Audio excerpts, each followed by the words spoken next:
అందరికీ నమస్కారం. మన P Gannavaram circle Ambajeevada police station పరిధిలో మాచవరం గ్రామంలో మెట్ల కాలనీలో గాడా యేసు కుమార్ అనే వ్యక్తి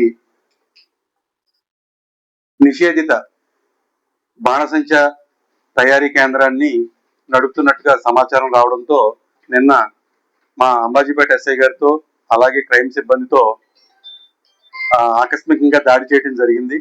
ఈ దాడిలో సుమారుగా ₹1,00,000 విలువైన ఈ బ్లాక్ పౌడరు, ఈ బాణసంచ, సల్ఫరు, సూర్యకారం, ఎలక్ట్రిక్ పౌడరు, అదేవిధంగా చిన్న జువ్వలు, తారా జువ్వల్లో పెద్దవి, అదేవిధంగా ఈ దీపావళి సామాన్లకు సంబంధించిన కొన్ని షార్ట్ బాక్సులు, 4 బాక్సులు షార్ట్స్, ఈ మొత్తం టోటల్గా సుమారు ₹1,00,000 విలువైనవి సామాను స్వాధీనం చేసుకోవడం జరిగింది.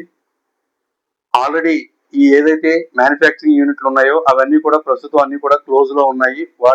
వేటికి కూడా ఎటువంటి అనుమతులు లేవు.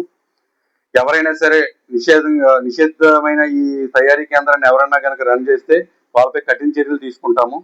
దయచేసి ఎవరు కూడా ఈ బాణసంచ తయారు చేయటం కానీ, కొనుగోలు చేయటం కానీ, నిల్వ చేయటం కానీ ఏ విధమైన కార్యక్రమం చేయడానికి వీల్లేదు.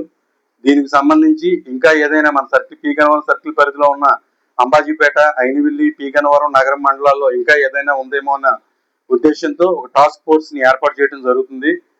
మా ఈ టాస్క్ ఫోర్స్ ఈ రోజు నుంచి విస్తృతమైన తనిఖీలు చేసి ఎవరైనా సరే ఈ యొక్క బాణసంచ కలిగి ఉన్నారు అనే సమాచారం ఉంటే మాత్రం వాళ్ళపైన కఠిన చర్యలు తీసుకుంటాం.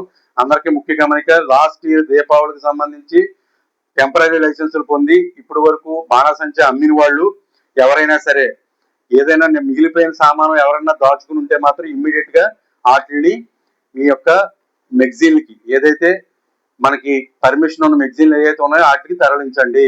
ఆల్రెడీ గతంలో మా దగ్గర ఏ విధమైన సామాన్లు మిగిలిపోయినవి లేవు అని చెప్పి మీరంతా కూడా మాకు అక్నాలెడ్జ్ చేసి సర్టిఫికెట్ కూడా ఇచ్చి ఉన్నారు.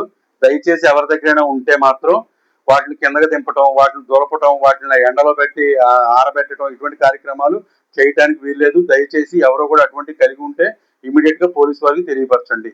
లేని పక్షంలో కఠినమైన చర్యలు మీరు గైకొనబడతారు.